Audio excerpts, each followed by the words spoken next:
Hola, Calichito. Hoy conjugaremos con el verbo llamar, que en quechua chanca significa hayay. Empezamos con el tiempo presente. Kunan pacha. Ñuja hayani, yo llamo. Ham hayanki, tú llamas. Pai hayan, él o ella llama. Ñujanchik hayanchik, nosotros o nosotras llamamos. Ñujaiku hayaniku, nosotros o nosotras llamamos.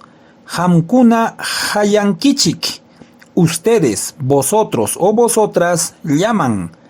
Paikuna hayanku, ellos o ellas llaman. Ahora con el tiempo pasado. Hainapacha. Ñuja hayarjani, yo llamé. Ham hayarjanki, tú llamaste. Pai hayarja, él o ella llamó. Ñujanchik hayarjanchik, nosotros o nosotras llamamos.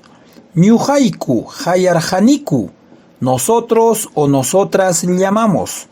Hamkuna hayarjankichik, ustedes, vosotros o vosotras llamaron. Paikuna hayarjaku, ellos o ellas llamaron. Por último, con el tiempo futuro. Hayapacha. Ñuja hayasaj, yo llamaré. Ham hayanki, tú llamarás.